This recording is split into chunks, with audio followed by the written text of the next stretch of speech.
bavandimwe nshuti mukunda ijambo ry'Imana, turabasuhuje. Imana ibaho umugisha. Tunejejwe nuko Imana iduhaye undi mwanya mwiza wo kwiga ijambo ry'Imana. Imana yacu ishimwe cyane. Iri jambo riratunezeza, turihuriramo kenshi kandi rifite umugambi wo gukiza ubugingo bwacu. Reka rero mbasabe mu gihe tugiye kwigana ijambo ry'Imana tubanze dusenga Imana. Imana yacu turagushimye cyane, uhabwe icyubahiro. Urakoze ku mbabazi utugiriye, urakoze ku ijambo watwandikishirije. Turakwinginze Mwuka wera aritwigishe kandi adusobanurire. Imitima yacu ice bugufi cyane, maze mu gihe tugiye kwigana aya magambo bitera imitima yacu kwitegura kuri hafi kugaruka, kandi rwose tugira imyiteguro ishyitse.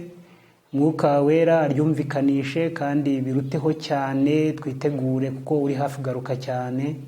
Turakwinginze rero duhe imyiteguro ihagije, kandi abari mu isi bose bahirwe nawe, ndetse n'abakunda ijambo ryawe bose bakugireho umugisha. Tubisabye Imana Data mu izina rya Yesu, amen. Bavandimwe, tunejejwe nuko turi mu nsanganyamatsiko yacu ivuga kwitegura gusanganira Imana. Ni insanganyamatsiko inezeza cyane kuko ni ibyishimo, ni n'umunezero kuba Yesu ari hafi kugaruka, kandi tukaba tugomba kwitegura kumusanganira. Bavandimwe, rero ndagira ngo mbabwire ko uyu munsi tugiye kwiga ikigisho cyacu gikurikira icyashize muri iyi nsanganyamatsiko yacu dufite. Ikigisho twise kwizera kuzatsinda. Muri urugamba ruheruka kwizera kuzatsinda, ndagira ngo mbabwire yuko kwizera ntabwo kuzigera gutsindwa, kandi koko Kristo n'uri ntigeze atsindwa. Kuva mateka yose twagiye twiga kuri buri ntambwe, Satani ntigeze amutsinda, ntigeze amukoresha icyaha, kandi yaje mu isi bisoza agiye ku musaraba ku mugambi wo kuducungura. Ibyo byarakozwe, Imana ishimwe cyane. Ubu ntabwo azagaruka ku isi nk'uje kubambwa, nk'uje kongera gukozwa hirya no hino, ahubwo azaza aje gucyura abamwizeye. Niyo mpamvu mbasaba cyane kugira ngo tugire umutima wizera, kandi ku kwizera kuzatsinda kuhinduke imibereho yacu. Mushobora kwibaza muti kuki muri iki cyigisho, muri insanganyamatsiko turimo, tugomba kugaruka ku kwizera? Nuko mu bijyanye no kwitegura tugomba kugira uko kwizera. Ukwizera kurakenewe cyane kuko tuzahura n'intambara zikomeye cyane zisaba ko tuzaba dufite kwizera gushikamye, kwizera gushyitse. Kandi njya mbabwire ko abantu bose bizera bazatsinda, nk'uko n'ubundi umutwe w'ikigisho cyacu uyu munsi aho uri kutwerekeza. Bavandimwe, turahera amagambo nshaka ko twiga kujyanye no kwizera kuzatsinda. Ngiye guhera mu Baheburayo igice cya 11. Ni amagambo meza cyane tugomba kuzirikana. Ndasoma mpereye ku murongo wa mbere. Haranditswe ngo kwizera icyo ari cyo, ibyitegererezo by'abizera nyakuri. Ibyitegererezo by'abizera nyakuri. Ngira ngo turaza kubona amateka y'abagiye batubanziriza mu kwizera, ariko natwe turareba yuko umugabane wo kwizera, ibyagiye bibaranga kwizera, aribyo natwe biri buturange uyu munsi, kandi aribyo bigiye kutugeza ahantu tugomba gutsinda rwose mu buryo Imana yateganije. Reka rero nsome mpereye ku murongo wa mbere. Kandi bavandimwe, ndabasaba rwose mubumbura ijambo ry'Imana, mujye muribumbura cyane. Niyo ntwaro, niho dutsindira, niho agakiza kacu kari, kandi Imana yakandikije muri izi mpapuro. Atari uko impapuro ubwazo zirimo agakiza, ahubwo wabivuze niwo kwizerwa, yavuze ko no kubikora azabikora. Umurongo wa mbere. Kwizera ni ukumenya rwose ibyiringirwa udashidikanya ko bitazaba, kandi ko kuduhamiriza ibyo tutareba ko ari iby'ukuri. Kwizera kuduhamiriza ibyo tutareba ko ari iby'ukuri. Mu magambo make, kwizera gufite kuntu kureba, kandi ndifuza ngo tugire uko kwizera gushobora gutuma hari ibintu tubona mu buryo bwabyo. Igihe cyose twaba turiho tudashobora kubona ibintu mu buryo kwizera kutwerekamo, cyaba ari igihombo. Bavandimwe, murongo wa kabiri. Icyatumye abakera bahamywa neza nuko bari bafite kwizera, kandi uko kwizera niko kwabashoboje gutsinda mu rugamba bari bahanganyemo na Satani. Kandi ndagira mbabwire yuko muri urugamba ruheruka aho duhanganye na Satani, natwe nitugira uko kwizera tuzatsinda. Turaza kubyiga tubikurikiranije neza kugira ngo tuze kurushaho gusobanukirwa ngo abakera bari bagufite, kandi uko kwizera kwabashoboje ibintu bikomeye cyane. Turi busome murongo wa gatatu. Kwizera niko kutumenyesha yuko isi yaremwe n'ijambo ry'Imana, nicyo cyatumye ibiboneka bitaremwa mu bigaragara. Umurongo wa 4, kwizera niko kwatumye Abeli aha Imana igitambo kiruta icya Kayini kuba cyiza, ni nako kwamuhaye guhamywa ko ari umukiranutsi ubwo Imana yahamyaga ko amaturo ye ari meza, kandi niko kwatumye nanone akivuga nubwo yapfuye. Abeli n'uyu munsi kwizera kwe kwamuteye gukora ibintu Imana yateganije biganasoza bizize, kuko murabizi ko Kayini yaje kumwica amuhoye ko we akora ibintu mu buryo Imana yabiteganyije, kuko yagize ikanaga umurongo twasomye ngo icyatumye abakera bahamywa neza nuko bari bagufite, ngo kandi uko kwizera kutumenyesha ibyo tutareba ko ari iby'ukuri. Ibyo tutareba ko ari iby'ukuri ni mu gutamba harimo kwizera Kristo, kandi uko gutamba kwagaragaza ko abantu batizeye igitambo nk'itungo barimo batamba, ahubwo byabaga bizeye ko bari kurenguriza kuri Kristo uzapfa kugira ngo uwo munyabyaha uri gutamba abashe kubona ubugingo buhoraho. Umva rero kwizera niko kutubwira ko ibyo tutareba ari iby'ukuri, kandi koko abantu bose bagomba kuba bagufite kugira ngo bashobore gutsinda muri uru rugamba. Umurongo wa 5 reka tugarukeho cyane na nawe ufatiha akanya. Uravuga ngo kwizera niko kwatumye Henoki yimurirwa mu ijuru adapfa, kandi ntiyaboneka kuko Imana yamwimuye, kuko yahamijwe atarimurwa yuko yanejeje Imana. Yanejeje Imana bitewe no kwizera, ko kwizera gutuma yimurwa. Bavandimwe, ndagira mbabwire yuko Imana iduhamagara kugira ukwizera kumeze nk'uko Henoki muri iyi minsi ya nyuma. Kwizera kumeze nk'uko kuzatsinda ntabwo kuzatsindwa, kandi ndagira mbabwire yuko urugamba rudutegereje imbere mu gusoza, kandi ndagira mbabwire yuko dukeneye kwizera kumeze nk'uko Henoki, kugeza ubwo batubwiye ngo uko kwizera kwe kwatumye anezeza Imana akiri muri ubu buzima. Umurongo wa 6, ariko utizera ntibishoboka ko ayinezeza, kuko wegera Imana akwiye kwizera yuko iriho ikagurira abayishaka. Iyo tuvuga ijambo ku kwizera cyangwa se kwizera, ni ikintu tugomba kumva cyagutse cyane, kuko gishingiye neza muri Kristo. Kwizera Henoki yari afite, ngiye kubasomera amagambo make ari mu gitabo Abakurambere n'Abahanuzi kuri page yacu ya 43. Amagambo tugomba kuzirikana bavuze kuri Henoki, kandi ntibayavuga kuri Henoki gusa, ahubwo natwe akaba ari ayacu. Ndagira ngo nyabasomere mwumva aya magambo. Aravuze ngo abantu b'icyo gihe baramusuzuguraga kuko atashakishaga ubutunzi bw'isi, ahubwo yari yararunduriye umutima we ku butunzi budashira. Kwizera kwari kwarateye umutima wa Henoki kurundurira mu butunzi budashira, ubutunzi bw'iteka ryose. Ndagira mbabwire yuko burya turama igihe gito, kandi ibyo mu isi byose ni ibintu by'akanya gato cyane, nubwo bireshya cyane biganakurura cyane ku buryo n'umuntu birimo aba byishimiye cyane, ariko ni ibintu by'akanya gato. Ndagira mbabwire yuko dukeneye kwizera, kandi kwizera batubwiye ku murongo wa mbere w'igice cya 11 cy'Abaheburayo, batubwiye ngo kwizera ni ukumenya rwose. Kandi nyuma yo kumenya rwose, ibyirinyo udashidikanya ko bitazaba, kandi niko kuduhamiriza ibyo tutareba ko ari iby'ukuri. Ibyo tutareba rero ni uko tuzaba mu bundi buzima, kandi ubuzima buzabaho iteka ryose. Naho iki gihe ni ibintu bishira, niyo mpamvu abantu bose bagize kwizera ntabwo baba bagishaka iby'iki gihe, kugeza ubwo bashobora gutuma babikoramo n'ibyaha. Ndagira mbabwire yuko iyo umuntu amaze kugira ukwizera, umutima wose uburangamiye kuzabona isi izahoraho, kandi isi abera bazaturamo. Aho niho umuntu asigara honyine ibyiringiro bye ariho bishingiye. Bavandimwe, ukwiye kuzatura muri isi izaza, kandi mbabwire ko kwizera rwose ni ukumenya rwose, kandi kuduhamiza ibyo tutareba. Kandi ibyo tutareba ni iby'isi izahoraho, ntabwo turayibona, ariko turabizi ko igomba kuzaboneka. Ariko se abantu bazayituramo bazaba bameze bati? Baratubwiye ngo abantu b'icyo gihe baramusuzuguraga kuko atashakishaga ubutunzi bw'isi, ahubwo yari yararunduriye umutima we ku butunzi budashira. Yari yarabonye umwami w'icyubahiro cye i Siyoni. Yari azi kugira kwizera gushoboza kumubona iby'amaso atareba. Yari yarabonye n'Imana.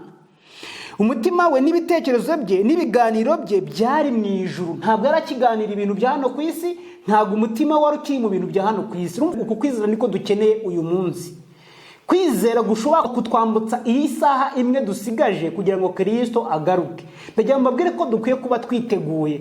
Ariko se tugomba kwitegura gute? Henoki baratubwiye ngo umutima we n'ibitekerezo bye n'ibiganiro bye byari mu ijuru. Ikintu gikomeye cyane, wowe umutima wawe, ibitekerezo byawe, ibiganiro byawe n'ibyo wifuza biba hehe? Biri mu ijuru cyangwa biri mu isi? Henoki yarebaga ku bitaboneka by'iki gihe.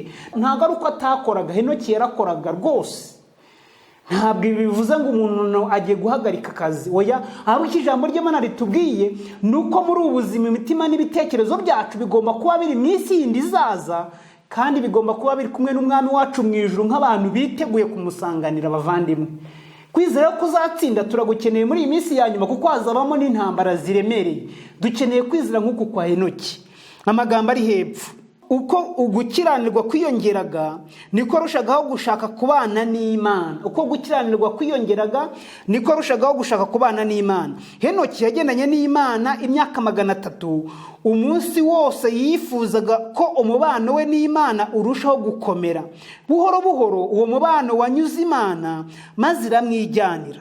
Noneho akomeza kugendana n'Imana nk'uko yari yarabitangiriye ku isi, maze anyura mu marembo y'umurwa wera. Niwe muntu wa mbere wahinjiye. Imana ishimwe cyane. Bavandimwe, ndagira ngo mbabwire yuko Imana yamushingiye kugeza ubu mubwitumva, nkurikije ko umutima wawe, ibitekerezo byawe, ibiganiro byawe, ibyo ushaka byo muri ubuzima bidashobora gutandukanya n'urukundo rw'Imana, ntabwo ukwiye kugumya kuba hano ku isi, ahubwo rwose ukwiye kwimurwa. Bavandimwe, turi hafi kwimirwa tukavanwa muri iyi si tukazajya mu isi izaza. Dukeneye rero umutima umeze nk'uwa Henoki. Mu magambo make, dukeneye kwizera, kandi kwizera gutsinda iby'isi, nk'uko Yohana yabyanditse mu gitabo cya mbere cya Yohana igice cya 5 ku murongo wa mbere kugeza ku murongo wa 5. Bavandimwe, dukeneye rwose kwitegura, kandi tukagira imyiteguro ishyitse. Dukeneye kugira uku kwizera gushyitse, kandi uku kwizera gushingiye muri Kristo umwami wacu. Kandi ngiye mbabwira yuko arifuza rwose guha abantu uku kwizera. Mana, ndasaba kugira ngo idufashe cyane kugira ngo ukwizera kube ukwacu. Kubera iki? Duhanganye n'ibintu bikomeye cyane. Ngo Henoki uko abantu barushagaho gukabya mu byaha, we yarushagaho gushaka rwose umusabano ushyitse n'Imana. Mbese mu gihe isi iri gukabya mu byaha, ikaba igiye kuzuza igikombe cyayo cyo gukiranirwa, ikaba igeze ku ndunduro yayo, wowe uri gushaka kurushaho kubana n'Imana. Ndakwifuriza cyane ngo ugire uko kwizera gushyitse muvandimwe. Ndakwifuza ko wafata icyemezo kidasanzwe. Isi irakamwa amakuru, isiganye iminota mike cyane, isiganye igihe gito. Bavandimwe, isi isiganye igihe gito cyane. Reka mbasomera amagambo asoza kuri iyi paji ya 43. Aravuga ngo kubwo kwizera Henoki yarimuwe ngo adapfa, kuko yahamijwe atarimirwa yuko yanejeje Imana, nk'uko biri mu Baheburayo igice cya 11 umurongo wa 5. Imico yo kubaha Imana k'uwo muhanuzi kwerekana urugero rwo kwera rukuriye kugerwaho n'abazaba bacunguwe ngo bakurwe mu isi, nk'uko biri mu Byahishuwe igice cya 14 umurongo wa 3. Igihe cyo kugaruka kwa kabiri kwa Kristo nuko nk'uko byari bimeze mbere y'umwuzure, ubugome buzagwira, kandi n'uyu munsi buriho. Abantu bazagomera ubutegetsi bw'ijuru. Uyu munsi niko ibyo bintu bimeze, kandi isi igiye kugera ku gihe cyayo cya nyuma cyo kugomera ubutegetsi bw'ijuru. Ariko nka Henoki, abantu bazashakashaka ubutungane bw'umutima no gukomeza ubushake bwayo kugeza ubwo bazerekana ishusho ya Kristo. Abantu bazashakashaka ubutungane bw'umutima kugeza ubwo bazerekana ishusho ya Kristo. Kandi nka Henoki bazaburira ab'isi byo kugaruka k'umwami, kandi kubw'icyitegererezo cyabo cyera bazaciraho iteka ibyaha by'abatubaha Imana. Nk'uko Henoki yimuriwe mu ijuru, niko abakiranutsi bazimurwa mu isi itararimburwa n'umuriro. Ntabwo abakiranutsi bazarimbukira mu isi barimbujwe umuriro, ahubwo abakiranutsi bazimurwa mbere y'uko umuriro utwika isi. Ntabwo bazayirimbukiramo. Kuko kwizera turagukeneye uyu munsi gushobora gutuma tuzahungira iteka rizacirwa ku bantu bakora ibyaha. Kandi ndagira mbabwire ko tugeze mu isi igomba kuzuza igikombe cyayo mu bijyanye no gukiranirwa. Bavandimwe banjye, mu gihe turi uku kwizera kuzatsinda, ndagira mbabwire yuko uko abatubanjirije uko kwatsinze nk'uko tukubonye kuri Henoki, niko Imana igutegereje kubona mu bana bayo bafite uko kwizera gushyitse. Ni ukwizera abantu bazamenya yuko badakeneye ibyo muri ubuzima, ahubwo bakeneye ibyo mu isi yindi izaza, kandi ko bakeneye gushingira bagashyikira ibyo mu ijuru, kandi ko ibyo nibyo bintu Imana ishaka.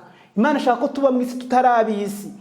Imana ashaka ko duhinduka rwose, twagera kwizera kutwomatanya n'ijuru, kandi tugatsinda abavandimwe. Reka nkomereze ku murongo wa 13 wenda nsimbuka indi mirongo yo muri iki gice cya 11 cy'Abaheburayo kugira ngo mwumve amagambo ahari akomeye cyane. Mbese uko kwizera ubundi kudukorera iki mu magambo makeya? Umurongo wa 13, abo bose bapfuye bakizera batarahabwa ibyasezeranijwe, ahubwo baberoraga biri kure cyane bakabyishimira, bakavuga ko ari abashyitsi n'abimukira mu isi. Abantu bari bafite kwizera mu gihe cyatambutse, ibyanditswe byera biratubwiye ngo babirebaga biri kure cyane bakabyishimira. Ndagira ngo mbabwire ko twebwe ubu ntago kureba biri kure cyane, ahubwo rwose biratwegereye cyane. Bavandimwe, aya ni amagambo akomeye cyane. Nimba bo mu gihe cya Enoki, cya Aburahamu, cya Abeli bose baratumbiraga ingorano bazagororwa bakabireba biri kure cyane, twebweho ntabwo ari kure cyane, ahubwo iwacu ni bugufi cyane, nk'uko tubisoma n'ubundi mu Baheburayo igice cya 10 umurongo wa 36 na 37. Bavandimwe, kuza kwa Kristo ni bugufi cyane. Tugomba no kuba dufite ukwizera, kandi kwizera gushyitse. Kandi njye mbabwira ngo kwizera ntabwo kujya gutsindwa, ahubwo kwizera kuratsinda iteka. Kwizera gutsinda icyaha, gutsinda ikibi n'igisa n'ikibi, kandi kwizera kwagenda kugeza umuntu ku rwego rwo hejuru, kandi wo mutambiko wa mbere mu bijyanye no kwizera umuntu azamuka. Adafite kwizera nta hantu umuntu yarenga na hatoya.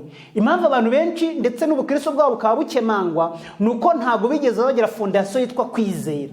Nta kwizera abantu bigeze bagira, abantu bakunze isi n'ibyo mu isi, ariko kwizera Kristo we wanesheje ntabwo icyo kintu bigeze bakigeraho, kandi nicyo gihombo abavuga ko ari abakristo benshi bafite. Aya magambo arakomeye ku buryo dukwiye kongera kuyatekerezaho. Aya magambo turi gusoma mu Baheburayo igice cya 11, naringeze ku murongo wa 13 uvuga ngo abo bose bapfuye bakizera batarahabwa ibyasezeranijwe, ahubwo babiroraga biri kure cyane bakabyishimira, bakavuga ko ari abashyitsi n'abimukira mu isi. Ntabwo bumvaga isi ari iyabo. Impamvu abantu benshi cyane bakora ibintu by'ibyaha mu isi, abantu bakambara ngo ab'isi babemere, abantu bakisiga ngo ab'isi babemere, abantu bakiba muri ubu buzima, nuko bashaka ibya hano ku isi, ntabwo bashaka ibyo mu ijuru. Ariko ngo abo bantu bakera ko bari bafite kwizera ngo bari abashyitsi n'abimukira mu isi. Bavandimwe, impamvu abantu benshi bubaka amazu bagashaka ko anakomera cyane akazamara imyaka n'imyaka, nuko bashaka kuguma mu isi. Abantu benshi cyane hari ibintu byinshi bakora bikagaragaza yuko badafite kwizera, kandi bikagaragaza yuko rwose bashaka kuguma mu isi, kandi ko nta kwizera gushyitse bafite. Abandi bo bavuga ko ari abashyitsi n'abimukira, ari abacumbitsi. None abantu bagaragaje ko bamaze kugera iwabo, baratuje, baratuye, baratunganiwe. Bavandimwe, dukeneye kugira uko kwizera kutsinda, kandi kugatsinda muri ubu buzima. Kandi mbabwire ko impamvu twebwe dukeneye kwizera gukomeye cyane nuko tugomba guhura n'intambara ziremereye cyane. Aho abantu bagomba guhura n'inyamaswa y'igishushanyo cyayo, aho abantu bagomba guhura na Satani nyirizina bagahangana muri urugamba ruheruka, kuko Satani agomba gukuba imbaraga ze inshuro byibuze 2 mu gihe abona ko urugamba ruri gusoza. Kandi bavandimwe, dusigaranye isaha imwe gusa mu buhanuzi, dusigaranye igihe kigufi cyane. Byanditswe biratubwira ngo uzaza ntabwo azatinda. Ndasaba Imana cyane kugira ngo ihendahende umutima wawe.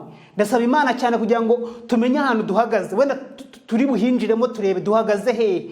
Umuntu ashobora kuvuga ngo dusigaranye isaha imwe akagira ngo kuko ibyo bintu ni imikino, ni ukubeshya, ni bimwe byo gukabya by'abantu bigisha ijambo ry'Imana. Nta gukabya kurimo kuko byanditswe mu ijambo ry'Imana. Imana yaza kubitwigisha. Reka twumve umurongo wa 14. Abavuga batyo baberekana yuko bashaka gakondo.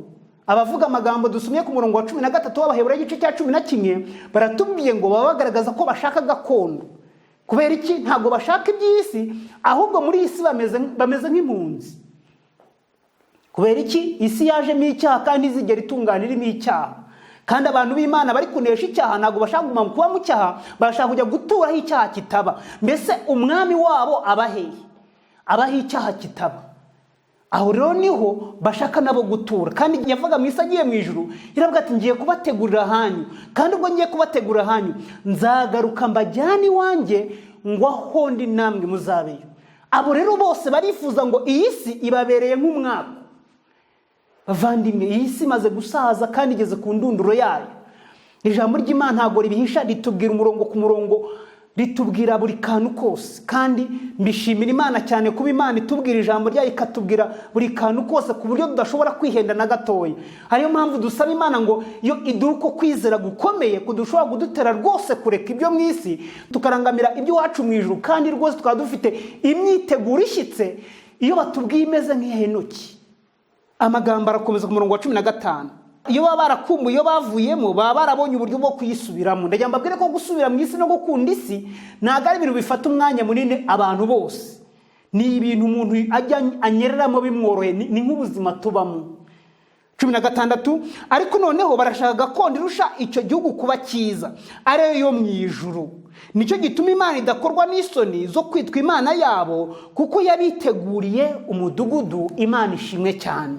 Abantu bafite kwizera, kandi kwizera gutsinda, kuko abakera bo baratsinze. Twe natwe dukeneye kugira kwizera gutsinda uyu munsi, kandi kwizera kuzatsinda mu rugamba ruri imbere. Abantu bagomba guhangana na Satani nyirizina, bagahangana n'ubutegetsi busoza amateka y'isi, inyamaswa ya kane, bagahangana n'igishushanyo cyayo, bagahangana n'abadayimoni bagomba gukora nabo bazi yuko gucirwaho iteka kwabo kubegereje. Bavandimwe banjye, iyi ni intambara izaba ikomeye cyane. Ni intambara umuntu atashobora kubona uko ayumvisha ubwenge bw'undi muntu. Ariko ndasaba Imana ngo kwizera bwo kureba ibintu bitagaragara, nguko kwizera kudushoboze gusingira rwose no kumva ibintu mu buryo bwabyo, kuko ari ukwizera nyine. Kandi abisi ntibashobora kugira uko kwizera. Niyo mpamvu abantu bose bifuza Imana yabo, bifuza kuzayisanganira, bagomba kugira uko kwizera. Ni amagambo akomeye cyane. Umurongo wa 16 tubwira ikintu gikomeye. Ariko noneho barashaka gakondo irusha icyo gihugu kuba cyiza, ariyo yo mu ijuru. Nicyo gituma Imana idakorwa n'isoni zo kwitwa Imana yabo, kuko yabiteguriye umudugudu. Aba bantu ntabwo Imana ikorwa n'isoni zo kubita abana bayo, kandi yabateguriye ahantu bazaba bakaba iteka ryose. Hamwe Adamu na Eva babuze, bagahomba cyane, babuze bakava muri Edeni. Edeni yari nziza cyane, yabagamo igiti cy'ubugingo. Igiti byanditswe bitubwira ngo umuntu yakiryagaho akarama iteka ryose, kugeza ubwo igihe Adamu na Eva bakoraga icyaha. Ibyanditswe biratubwiye ngo nuko abamarayika b'Imana baza gutangira Adamu na Eva kugira ngo batajya ku giti cy'ubugingo bakarama iteka ryose baramiye mu byaha. Aho hantu tugomba gusubirayo, tukongera tukarya ku giti cy'ubugingo, tukongera tukabaho mu munezero, tukabaho nta muntu umukeka ikibi kuri mugenzi we, tukabaho nta muntu ufite amagambo yo gusebya mugenzi we, tukabaho mu magambo nta muntu wifuza gusumba abandi, nta muntu wifuza kunyereza iby'abandi, nta muntu ufite igomwa. Bavandimwe, dukeneye kuzabaho hantu, ariko dukeneye kugira uko kwizera, kandi kwizera gutsinda kugatsinda iby'isi. Bavandimwe, dukeneye uko kwizera cyane. Nifuza no kuvuga gatoya kuri Mose. Ngiye ku murongo wa 23. Abaheburayo 11 umurongo wa 23 ratubwiye ngo kwizera niko kwatumye Mose ahishwa n'ababyeyi be amezi 3 amaze kuvuka, kuko babonye ako kana ko ari keza ntibatinya itegeko ry'umwami. Kwizera niko kwatumye Mose ubwo yari amaze gukura yanga kwitwa umuhungu w'umukobwa wa Farawo, ahubwo agahitamo kurenganywa n'ubwoko bw'Imana, abirutisha kumara umwanya yishimiye ibinezeza by'ibyaha. Numva kwizera kwateye Mose kuvuga ngo ntabwo nshaka kuba umwami wa Egiputa nawe ngo yitwe mu bafarawo, abarwe mu bafarawo ubwami bwajyanaga bukurikirana buyobora Egiputa. Nayo mbabwire yuko muri iki gihe Mose yari muri Egiputa. Egiputa niyo yategekaga isi yose, kandi Egiputa yigeze gukomera cyane ku buryo buri muntu wese yakuvuza kuba umutegetsi w'ubwo bwami bwari bukomeye. Ariko Mose byanditswe biratubwiye ngo yifuza kurenganywa n'ubwoko bw'Imana. Intebe arayihorera. Kubera iki? Yarazi yuko akeneye cyane ibirusha iby'isi. Yarazi yuko hari igihugu cyiza cyane Imana yasezeranije abayikunda kandi bakayizera. Yarazi yuko najya kuri ubwo butegetsi cyane yuko abagombaga kujya ku butegetsi mu gihe cy'abafarawo bose bagombaga gusenga ibigirwamana, bagombaga kuba ari abatambyi b'ibyo bigirwamana. Kandi yarabizi yuko ibyo bintu bihamanyije n'amahame y'ijuru. Aho kugira ngo ahitemo rero kujya ku ntebe y'abafarawo ajya asenga ibigirwamana, ahitamo kuba umuntu woroheje agasenga Imana yo mu ijuru. Kubera iki? Yarazi ko iby'iki gihe byo muri ubuzima bishira, ariko ko hari iby'iteka ryose. Bavandimwe, ndakwifuriza kugira kwizera nk'uko nguko. Ndagira ngo mbabwire ko turi kwiga kwitegura gusanganira Imana yacu. Ariko se mu by'ukuri koko ni gute twakwitegura gusanganira Imana yacu iyi mitima yacu iba mu isi, ibitekerezo byacu ariho biba, imvugo zacu zose ari iz'isi, n'ibiganiro byacu ariho byerekeza? abantu usanga bicaye banejejwe no kuvuga ibintu byasohotse, amafilimi yasohotse, ibintu byo muri ubuzima gusa. Nta muntu n'umwe wifuza kuvuga ibyo mu ijuru. Ndetse rimwe na rimwe uvuze ibyo mu ijuru hari abantu babona umeze nk'usuzuguritse, ariko niyo mbabwire ko icyari kinyuma cy'umwanzi. Imana yari mu ijuru n'isi, kuyivuga ni igihombo. Abantu benshi bibatera ipfunwe kugeza ubwo umuntu yeranje agashaka ibiganiro wenda bipfuye byo mu isi akabivanga kugira ngo byibuza abone aho aca. Ariko icyo ni ikinyoma cy'umwanzi. Ibyo mu ijuru biciye bugufi. Oya rwose. Mose yemeye guhara intebe y'abafarawo, yemera kuyireka, ayishyira hasi, aravuga ngo ntabwo ashobora kuramya ibigirwamana ngo azamire Imana yo mu ijuru. Ntabwo bishoboka. Ni ibintu bitangaje. Reka mbasomere amagambo yumve. Ngeze ku murongo wa 24. Reka musubiremo. Kwiza niko kwatumye Mose ubwo yari amaze gukura yanga kwitwa umuhungu w'umukobwa wa Farawo. 25. Ahubwo agahitamo kurenganywa n'ubwoko bw'Imana abirutisha kumara umwanya yishimiye ibinezeza by'ibyaha. 26. Kuko yatekereje yuko gutukwa bamuhora Kristo ari ubutunzi buruta bw'Abanyegiputa babitse bwose, kuko yatumbiraga ingororano azagororerwa. Abavandimwe, yatumbiraga ingororano azagororerwa, agasanga ibyo muri ubuzima by'umwanya muto ntabwo bishobora kumuvana ku Mana ye. Ntabwo ashobora kuramya ibigirwamana kugira ngo akunda afishyikira intebe. Abantu baranaraguza. Iyo abantu bashaka imyanya hari igihe ngo banaraguza, ngo abantu bararaguza. Ntacyo n'amakuru namwe gumuzanye muyumva nimba batanaraguza. Imana ishimwe. Hari ibintu abantu bashaka gukora bagakora n'ibindi byaha kugira ngo bakunde babigereho. Mose inyandiko byanditswe byeratubwira ngo yanze rwose gupfukamira ibigirwamana, ahubwo rwose aravuga tumva icyanezeza ni ugutuko bamuhora Kristo. Ngo yabonye ko ibyo bintu biruta ubutunzi Abanyegiputa babitse bwose. Ikintu gikomeye cyane. Ibaze gufata ubwami buyobora isi yose. Mu gihe cya Mose nababwiye ko Egiputa ariyo yari ikomeye cyane, kandi yari ikomeye rwose, ariko agahitamo kuvuga ngo ubu bwami bukomeye gutya sinshaka kuba umwami wabo. Ubwami bukomeye gutya aho abantu banezerwa bifata neza, aho abantu bavuyarara bagakora ibyaha by'uburyo bwose, ntabwo nshaka gufatanya nabyo. Ndashaka kutukwa ahubwo bamuhora Kristo. Ibyo bintu nibyo bintu by'igiciro cyinshi. Ndagira ngo mbabwire ko bavandimwe ku gutukwa abantu bahorwa Kristo n'uyu munsi tugiye kukwinjiramo rwose.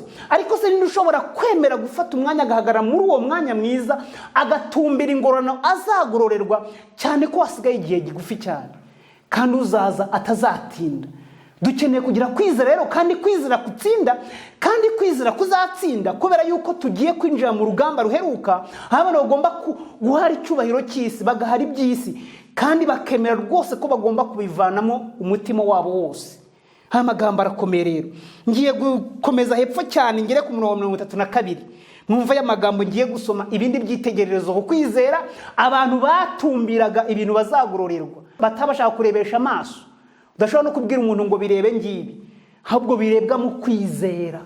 Kandi uko kwizera Imana ashaka ko nge nawe tukugira muvandimwe. Haranditswe ngo iki? Mbese mvuge kindi ki? Igihe cyandenga mvuze ibya Gideyoni n'ibya Baraki n'ibya Samusoni n'ibya Yefuta n'ibya Dawidi n'ibya Samweli n'iby'abahanuzi baheshejwe no kwizera gutsinda abami no gukora ibyo gukiranuka no guhabwa ibyasezeranijwe no kuziba iminwa y'intare. Kukwizera gufite imbaraga yo kuziba n'iminwa y'intare. Kubera iki? Nuko n'igihe abantu bahabwaga intare, mubyibuke mu gihe cy'umwami Nero abantu bakirwaga muri stade bagahabwa intare zishonje zikabarya, ariko ntabwo kwizera kwabo kwagambururaga muri icyo gihe. Kandi ubwo ngeze muri iyi myaka yacu mu kinyejana cya mbere, ubu turi mu cya 21. Bavandimwe, ndagira mbabwira yuko ukwizera nk'uko niko dukeneye, kandi ndifuza ngo tukugire muri iyi saha imwe dusigaranye. Bavandimwe, tugomba kuba tugufite rwose, kandi tugomba kuba rwose duhamanya n'ijuru, mwuka w'Imana abana n'imitima yacu, kandi duhindutse rwose. Bavandimwe, dukeneye kugira uku guhinduka gukomeye cyane. Isi irakamwa amakuru, isiganye igihe kigufi, ntabwo ari gukabya. Abantu benshi cyane bazasanga babatunguwe n'igihe cyo kugaruka kwa Kristo, kandi abantu benshi cyane bazakubita hirya no hino bavuga bati nimwongere mutubwire amagambo nk'aya. Ndagira mbabwira yuko uyu ni umuburo uheruka muvandimwe wanjye, ni ukwitegura gusanganira Imana yacu, kandi igiye gutunga ku bicu byo mu ijuru. Ntabwo azaza ku isi ngo abantu bongere kumucira mu maso bamukubita imikoba nk'abo mu gihe cy'Abaroma, cyane ko Yesu yavutse ari ku ngoma y'Abaroma. Bavandimwe, ni ingoma nikiriho n'uyu munsi, kandi niyo Kristo agomba kuza agasanga ikiriho. Ndagira mbabwire yuko turi mu bihe bikomeye cyane bisoza amateka y'isi. ugomba kuba maso, ukwiye kugira ukwizera, ukwiye guhendahenda Imana kuguha uyu mutima, umutima cyane ugushoboza guhangana no gutsinda, ugahangana n'urupfu, urupfu ureba n'amaso yawe kandi ugatsinda. Kandi iyo mbabwire ko kwizera kuratsinda, ngiye kubasomera ijambo rito cyane mu gitabo cyitwa Rengera Ubuzima kuri page 24. Ni amagambo magufi cyane ngiye kubasomera kuri iyo page ya 24, kandi ndifuza kugira ngo uyumve uyategera amatwi. Aravuga ngo kwizera gushyitse ni imbaraga y'ibyiringiro bihesha umuntu ubushobozi bwo gutsinda. Murumva kwizera uko ariko? Kwizera gushyitse ni imbaraga y'ibyiringiro bihesha umuntu ubushobozi bwo gutsinda. Uko niko kwizera gushyitse. Kandi kwizera gushyitse ntabwo kuboneka mu gihe cy'akaga, kuboneka mbere y'akaga. Kwizera ubu tugukeneye uyu mwanya mbere ko tugera mu gihe cya dimanche, itangazo ryo guhatira abantu kuruhuka icyumweru. Reka rero mbasomere amagambo mwumve, ni amagambo magufi kandi nifuza ko utegera amatwi. Aravuga ngo kwizera gushyitse ni imbaraga y'ibyiringiro bihesha umuntu ubushobozi bwo gutsinda, kandi ubwo bushobozi butangwa n'ubuntu bwa Kristo. Umva ko kwizera ni impano Kristo aha umuntu yishaka, akaguha ubushobozi bwo gutsinda muri ubu buzima, ugatsinda icyaha, ikibi ndetse n'igisa n'ikibi. Ariko nk'uko twari dusomye ku murongo wa 33 Abaheburayo igice cya 11 batubwiye ngo babonye n'imbaraga zibashoboza kuziba iminwa y'intare. Abantu babashije gutsinda n'ubwoba, abantu babashije gutsinda n'urupfu. Abantu uyu munsi nzarira batsinda, kwambara bikabatsinda, kurya bikabatsinda, nta nkoni kuri hejuru. None ushobora gutsinda gute igihe ugeze imbere y'intare, intare kandi igomba kukurya? Bavandimwe, nagiye mbabwire ko dukeneye kukwizera mbere ko tugera mu bihe bikomeye. Tugomba rwose kugira kwizera kuzatsinda bavandimwe. Tugomba kandi kuba tugufitiye umunsi kugira ngo tuzagere mu gihe cy'intambara iheruka amateka y'isi rwose turi ku murongo w'Imana kandi tuyegerejeho rwose. Aya magambo arasoza avuga ngo kwizera kurusha urupfu imbaraga. Imana ishimwe cyane. Kwizera kurusha imbaraga urupfu. Ni amagambo ari kuri page 24 muri igitabo cyitwa Rengera Ubuzima. Amagambo akomeye. Kwizera kurusha imbaraga iki? Urupfu. Kubera iki? Nuko igihe cyose cyatambutse izi ntwari mu kwizera barimo batubwira ntabwo zigeze zititirira imbere y'urupfu, ahubwo zasozaga neza zifite ibyiringiro, zasozaga zizi yuko inaha hambikiwe gupfa abantu bakava muri ubu buzima. Ariko ko byanze bikunze nyuma yaho abantu rwose bazabona ubugingo buhoraho, bagatura iwabo hatuje, nta rupfu ruhari. Bavandimwe, turi hafi kugera mu rugo cyane, kandi mu rugo hatazaba hari intambara na ntoya. Ibihangayikisha umutima, ibiremerera abantu, ibibaraza baniha, ibibaraza mu magereza, abandi bakarara mu bitaro, ntabwo ibyo bintu bizahaba. Abandi bakajya gushyingura ababo mu marimbi, ntabwo ibyo bintu bizahaba. Tuzaba ahantu heza cyane. Nakwifuriza ko buri muntu wese yazahaba. Kandi reka mbabwire ikintu nkunda kubwira abandi, ndagira ngo mbabwire yuko kuzabura ubugingo buhoraho nicyo gihombo abantu bazagira muri ubu buzima kurusha ibindi bihombo byose byabayeho. Ndagira ngo mbabwire ko umuntu ashobora guhomba rwose akagira Imana ikamuzahura, ibihombo bigashira, akongera akagira umugisha. Ibihombo ntibibeho muri ubu buzima ngo bihoreho iteka, kandi bucya bucyana ayandi. N'ubundi byo muri ubu buzima ni ibintu biza nk'abashyitsi. Imana idufashe cyane kugira ngo tugire ukwizera gushobora kuzadushoboza gutura iwacu mu ijuru, aho umwami wacu yagiye kudutegurira kandi ari buryo bwa data kugira ngo aduhereze izi mbaraga zo gutsinda, nk'uko maze kubibasomera kuri page 24 muri iki gitabo cyitwa Rengera Ubuzima. Ndacyari rero ku murongo wa 33, reka ngusubireho nkomeza hepfo cyane. Baratubwiye ngo baheshejwe no kwizera gutsinda abami. Hazamo no gutsinda abami. Nuko mu gihe cyose cyatambutse hari abami bagiye bayobora ibihugu mu ngoma zitandukanye, bagiye bakora ibintu bibi cyane. Nabahaye urugero kuri Nero. Kandi ntabwo ari Nero gusa, ahubwo hagiye haba abami n'abantu bagiye bategeka mu gihe cyatambutse muri ingoma ya Roma, kandi bagiye barenganya abantu b'Imana. Ariko ijambo ry'Imana yatubwiye ngo bagize kwizera gushobora gutsinda abami no gukora ibyo gukiranuka no guhabwa ibyasezeranijwe no kuziminwa y'intare. Umurongo wa 34, no kuzimya umuriro ugurumana cyane. Abantu baratwikwaga ariko ntibigere bagamburura. Mwabonyeho umuntu atwika kamera nk'uri mu rusengero akaba ari gusenga, ari kuririmba, utamubonana igihunya mu maso no kwijima cyangwa gutukana. Dukeneye ko kwizera bavandimwe, kandi Imana ishaka kutugeza muri aka kaga gaheruka tumeze gutya, dufite ko kwizera. Mwumve rero, no kuzimya umuriro ugurumana cyane, no gukira ubugi bw'inkota, no gukurwa mu ntege nke bagahabwa imbaraga nyinshi, no kuba intwari mu ntambara, no kunesha ingabo z'abanyamahanga. Abagore bahabwaga ababo bapfushije bazutse, abandi bakicishwa inkoni, ntibemere kurokorwa kugira ngo bahabwe kuzuka kurushaho kuba kwiza. 36. Abandi bakagerageresha gushinyagurirwa no gukubitwa ibiboko, ndetse no kubohwa no gushyirwa mu nzu y'imbohe. Bicishwaga amabuye, bagakerezwa inkero, bakageragezwa, bakicishwa inkota, bakazera bambaye impu z'intama n'iz'ihene. Banyazwe byose, bakababazwa, bakagirirwa nabi. Yemwe n'isi ntiyari ikwiye ko bayibamo. Baziraga mu mashyamba, mu bihanamanga, no mu mavumo, no mu masenga. Amagambo akomeye kandi dukwiye gutekerezaho. Abo bose nubwo bamaze guhamwa neza kubwo kwizera kwabo, nyamara ntibarahabwa ibyasezeranijwe. Kubera iki batarabihabwa? Umurongo wa 40 uratubwiye ngo kuko Imana yatugambiriye ikirushaho kuba cyiza, kugira ngo badatunganywa rwose tutari kumwe. Imana ishimwe cyane. Murumva yuko aba bantu bapfuye bakizera, bakageragezwa mu buryo bwose dusomye, kugeza ubwo rwose bameze nkaho mwisi atari iwabo, kandi kuko nabo babonaga mwisi atari iwabo. Ibyanditswe biratubwira ngo abo bose nubwo bapfuye bakizera, ntabwo barahabwa ibyasezeranijwe. Kubera iki? Kuko Imana yatugambiriye, kirushaho kuba cyiza, kugira ngo badatunganywa rwose tutari kumwe nabo. Imana igiye gutunganya abantu baheruka. Imana ashaka kuzuza umubare, kugeza ubwo ibyahishuwe umuhishuzi Yohana, ngiye kubasomera amagambo ari mu byahishuwe kugira ngo mwumve uburemere bw'ibi bintu Yohana yabivuganye mu gice cya 6 uhere ku murongo wa 9, kugira ngo mwumve amagambo ahari. Aba bantu bose bapfuye ari abantu b'Imana, ariko ibyanditswe byabo biratubwira ngo ntabwo barahabwa ibyasezeranyije. Ni ibiki? Nibyo kuzabana n'umwami wabo, bakaba ahantu rwose nta muntu wongera kubarenganya muri ubu buryo. Ariko ijambo ry'Imana ritumenera ibanga. Imana iturindire kugira ngo natwe dutunganywe rwose, kuko Imana idashobora kubaha ibyasezeranijwe tutari kumwe nabo. None nge nawe twiteguye rwose muri intambara iheruka guhagarara neza?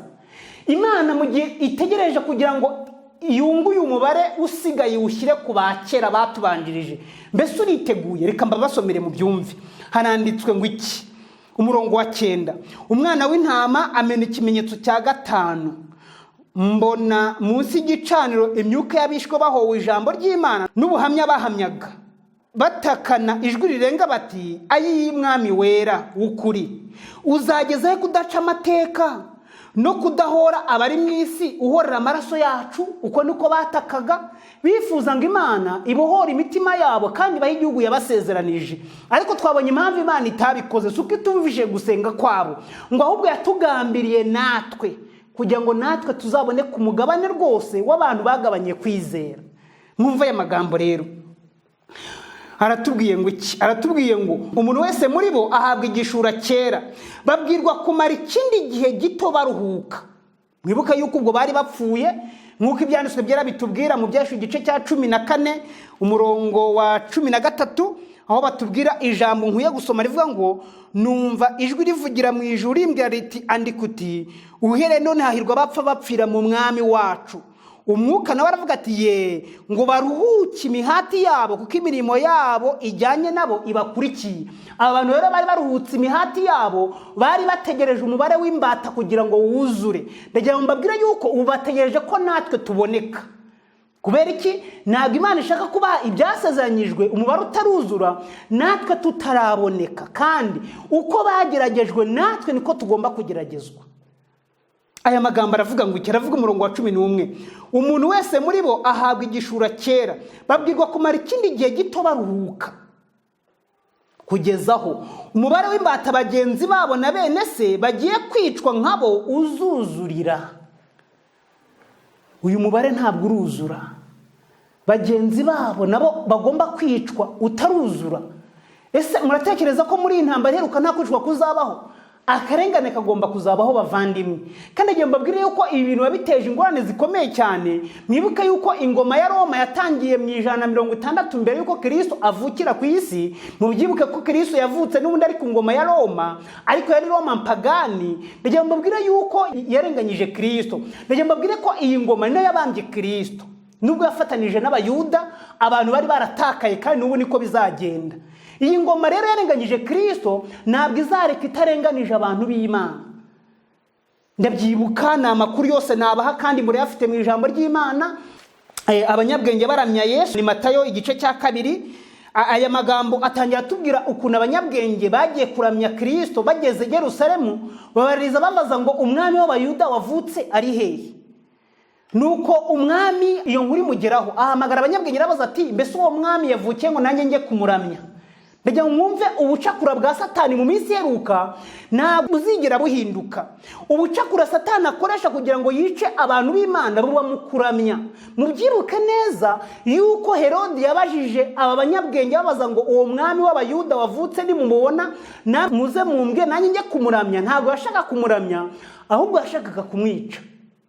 Murumva ikintu gikomeye, aho n'uyu munsi ibintu bizitwikiriza ibintu by'idini ariko bigendereye kurwanya Kristo. Kandi uyu munsi amadini yose ashingwa mu murongo wo kuramya no gukunda Imana, ariko agendereye kurwanya Kristo. Ikintu gikomeye nuko ibyo bintu byagiye bigenda iteka. Satani nuko akora, ariyoberanya cyane kugeza ubwo agenda akitwikiriza ibintu byo gusenga ariko byihishemo ubugambanyi. Ntabwo mfite uburyo nabigusobanura ngo ubyumvemo. Ni ubucakura bukomeye cyane umwanzi akoresha, kandi bwo buzakora muri iyi minsi iheruka. Reka mbasomereho amagambo makeya, ngiye gusoma. Reka mbere ku murongo wa 7. Nuko Herode ahamagara abanyabwenge rwihishwa. Uwo ni umwami wategekaga mu gihe cy'ingoma ya Roma, yari umuyobozi. Kandi icyo gihe ijambo ry'Imana ryo ritubwira ko ubwo Yesu yaravukiye mu isi mu 100 kandi byasoje Herode ashaka kwica Yesu, kandi byasoje n'ubundi muri ingoma ya Roma. Uwo bita Pilato acira Yesu urubanza, bisoza amubambye ku giti. Kandi rwose n'undi bizasoza n'uyu munsi Kristo arwanyijwe. Ariko murabizi yuko kurwanya Kristo mu buryo bumwe cyangwa ubundi no kurwanya abantu bemera ijambo rye, no kurwanya abantu bamwemera, abantu bamwizera. Kandi ayo niyo mateka dusoma muri Daniel igice cya 2 igice cya 7, aho batubwira ko ubutegetsi bwa 4 aribwo butegetsi bwa Roma buzarenganya abera bisumba byose. Kandi dufite amakuru yabyo agaragaza ko ubwo butegetsi buzakora. Ijambo ry'Imana ratubwira ngo buzarenganya abera bisumba byose, kandi buratubwira ngo buzahindura ibihe n'amategeko. Ni ibintu bikomeye dufite mu ijambo ry'Imana kandi byumvikana. Reka nsomere ya magambo kugira ngo mwumve ubucakura bwa Satani mu kurwanya Kristo, kandi nabwo bucakura buzakoreshwa mu kurwanya Kristo mu gihe giheruka. Kandi azabarwanya abantu be, ko Kristo nta muntu wamushyikira, nta nubwo byashoboka. Aho kugira ngo umugere ugomba kurwanya abantu be, kandi igihe uzaburwanya abantu be n'ubundi uzaburwanya Kristo nyirizina. Nkuko ijambo ry'Imana ritubwira ngo ubakozeho abameze nk'ukoze mu mboni z'ijisho ry'Imana. Niko inyandiko byanditswe byera itubwira.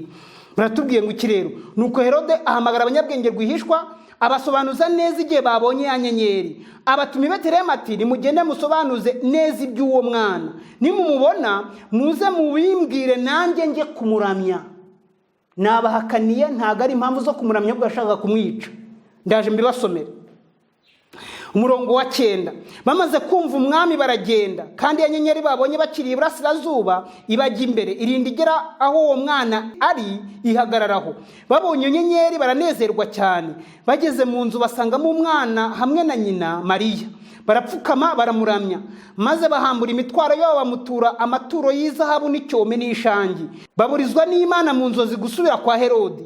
Banyura iyindi nzira basubira iwabo. Imana iramubwira ati nimusubire kwa Herode, kubera ko umugambi wa Herode Imana yari wuzi mu mutima we.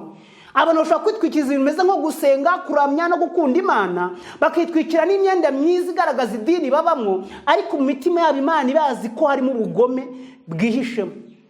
Kandi Imana yavuga ati nimusubireyo, nimugire ngo amagambo bababwiye ahuye n'ibiri mu mutima we. Biri mu mutima we ni ukwica umwami, ariko ibiri ku munwa ni ukugaragaza kumuramya. N'uyu munsi imisengere ni uko uyu murongo uzakorwa bavandimwe, uzagaragaza mu kugaragaza ko abantu bakunda Imana bayubaha, ariko uzemo mu kurwanya abantu b'Imana.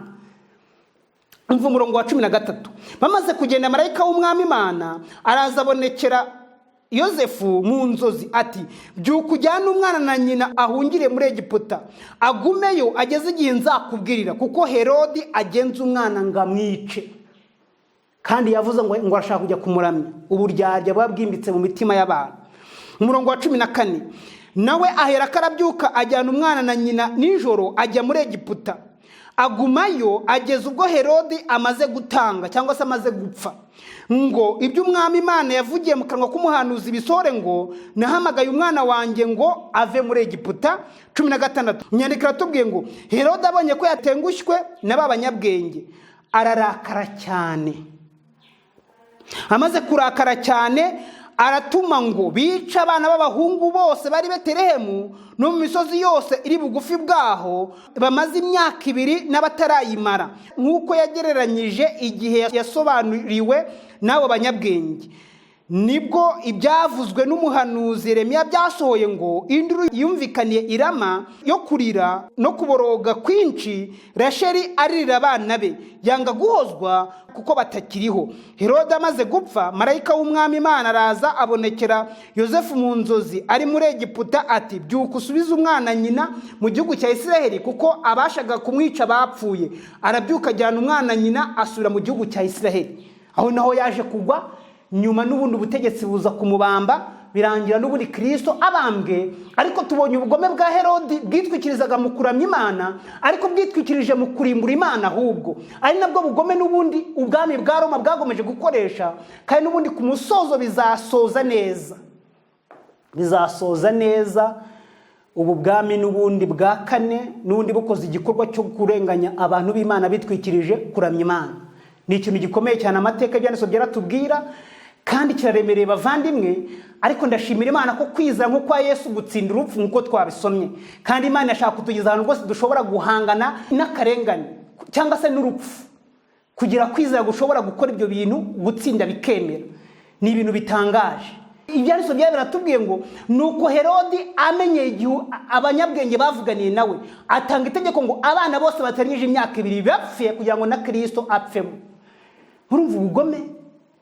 Imana idufashe cyane mu gihe twerekeza ku musozo w'amateka y'isi, mu gihe dusiganye igihe kigufi cyane. Ndasaba Imana kugira ngo ivugurure imitima yacu, kandi duhe kwizera gushobora gutsinda, kugatsinda ari mu mahoro no mu gihe cy'akaga.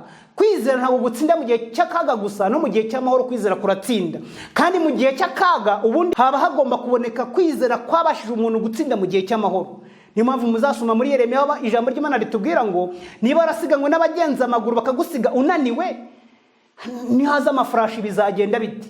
Nimba kwambuka Yorodani bicyoroshye itaruzura, niyuzura bizagenda biti? Nimba umuntu atsinzwe ibyo kurya kibifite mu nzu akaba kiba, muratekereza ko noneho igihe azabwirwa yuko kugura no kugurisha bisaba yuko yica amategeko y'Imana, muratekereza ko bitazabaho? Muratekereza yuko ataziba? Muratekereza yuko atazareka Imana akica amategeko yayo? Ndasaba Imana ngo iduhereze ukwizera tugifite amahoro, iduhereze imbaraga mbere yuko tugera mu gihe gisoza. Ndagira mbabwire yuko niko ijambo ry'Imana ryateganije ibintu abantu b'Imana bose bagiye bahura n'intambara, kugeza ubwo bavuze batumva twabuze gakondo muri iyi si.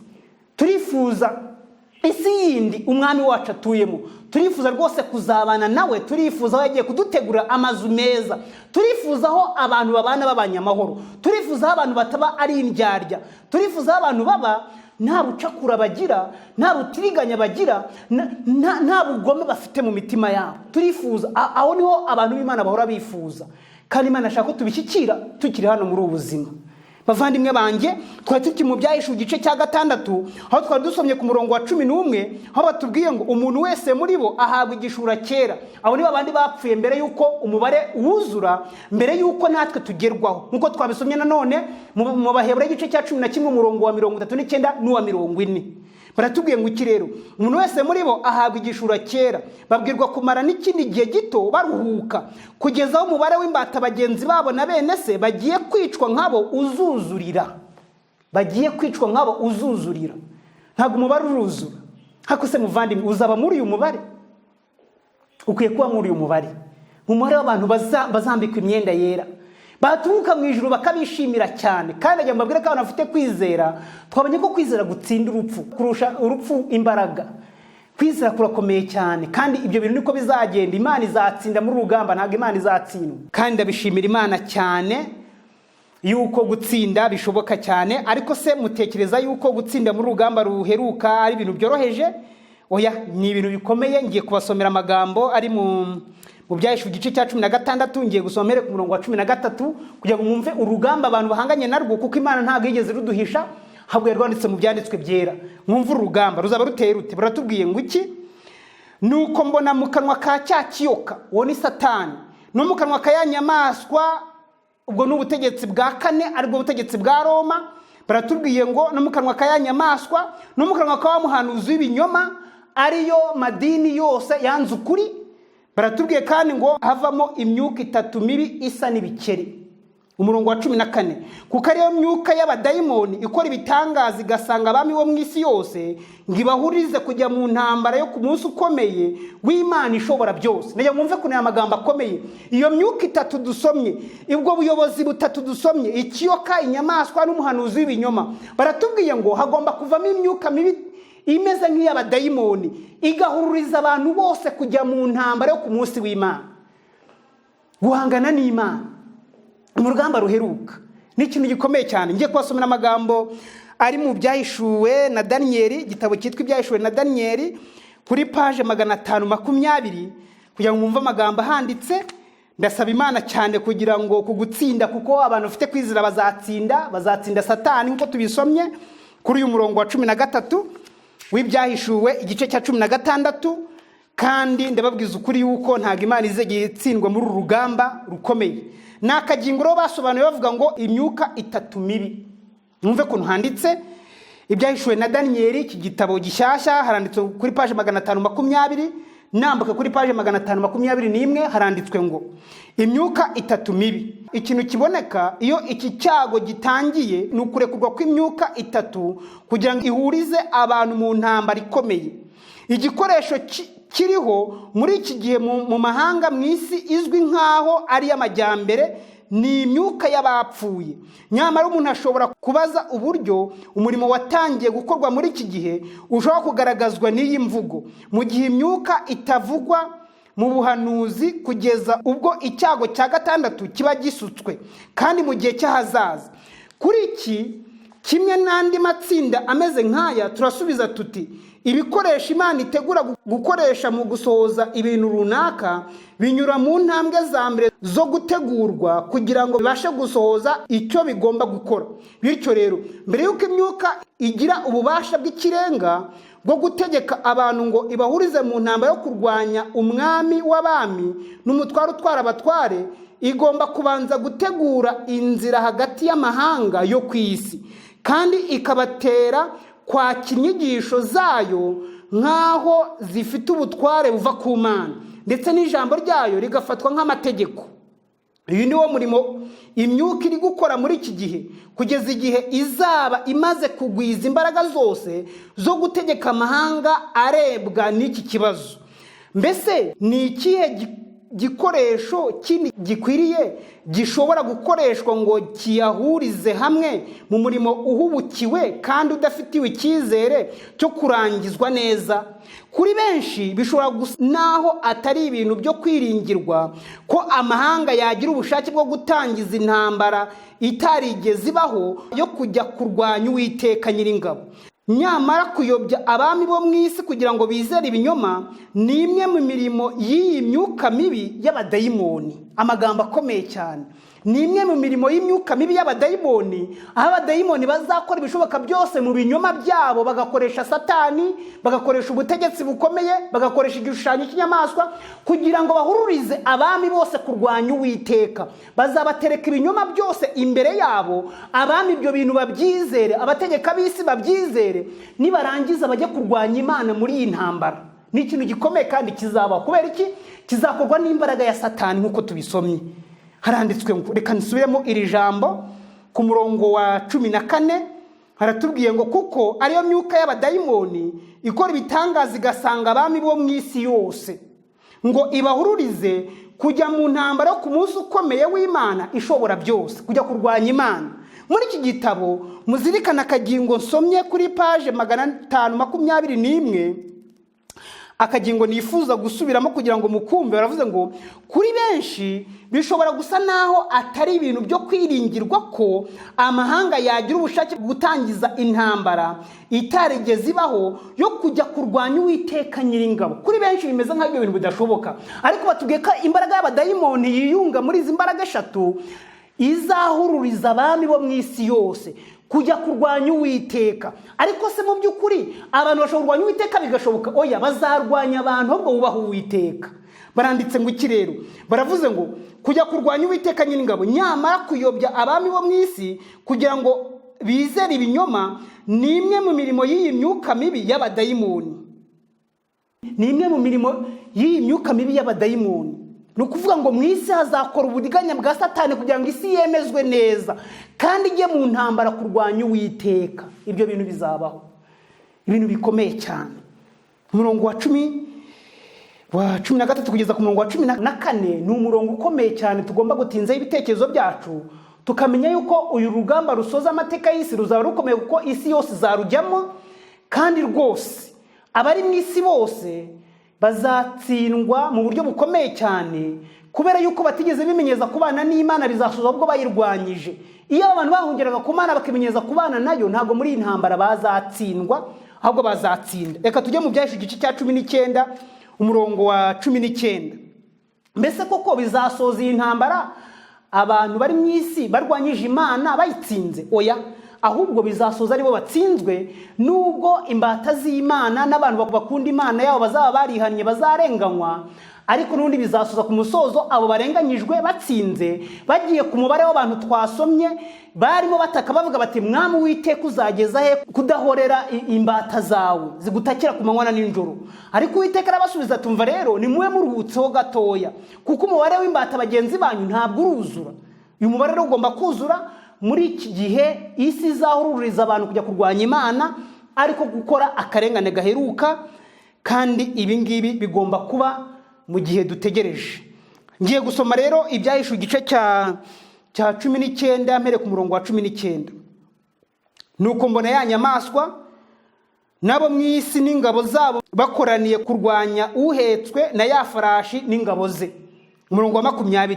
Iyo nyamaswa ifatwa mpiri naho muhanuzi w'ibinyoma bakoraga ibimenyetso imbere yayo, akabiyobesha abashyizweho ikimenyetso cya nyamaswa n'abaramya igishushanyo cyayo, nawe azafatwa nayo. Bombi bajugunywe mu nyanja yaka umuriro n'amazuku ari bazima. Abasigaye bicishwa inkota ivuye mu kanwa kuhetswe na ya farashi, ibisiga byose bihaga intumbi zabo. Uyu murongo uratubwira yuko ku musozo ntabwo bizasoza isi itsinze cyangwa bagiye mu ruhande rw'icyaha, abumviye inyigisho z'ibinyoma, abemeye ubuyobozi bwa Satani kuko batigeze bemera ukuri ngo bakunde Kristo. Ibyanditswe bya biratubwiye ngo bizasoza aba bantu batsinzwe, aho kugira ngo bisoze batsinze, ahubwo nibo bazatsindwa rwose. Mushobora kuvuga muti rero ubu bwami bwa kane hari ikintu gikomeye cyane mugomba kubumenyaho. Nibwo bwami buzarenganya abera bisumba byose, nibwo bwami buzahindura ibihe n'amategeko, nibwo bwami kandi buzakora ibintu biteye ubwoba byo kurwanya Imana umunsi ku wundi, ariko byitwikirijwe umurongo wo gusenga no kuramya, kuko niko ubwami bw'Abaroma bwagiye bubaho kugeza bushoje Kristo agarutse. Mubyibuke yuko muri Daniel igice cya 2, ntabivuze mu magambo yanjye, reka ahubwo ayo magambo yo nyasome. Daniel igice cya 2 hatubwira amagambo y'ubuhanuzi agomba gusohora. Ngiye kuyasoma mpereye ku murongo wa 43. Kandi nk'uko wabonye ibyuma bivanzwemo ibumba, niko bazivanga n'urubyaro rw'abantu, ariko ntibazafatana nk'uko ibyuma bitavanga n'ibumba. Nuko ku ngoma zabo bami Imana yo mu ijuru izimika ubundi bwami butazarimbuka iteka ryose, kandi ubutware bwabwo ntibuzazungurwa n'irindi shyanga, ahubwo buzamenagura ubwo bwami bwose bukabutsembaho, kandi buzahoraho iteka ryose. Uko wabonye ibuye ryavuye ku musozi ritarimbuwe n'intoki rikamenagura ibyuma n'imiringa n'ibumba n'ifeza n'izahabu, niko Imana ikomeye yahishuriye umwami bizaba mu bihe bizaza. Kandi izo nzozi ni iz'ukuri, no gusobanurwa kwazo ntiguhinyurwa.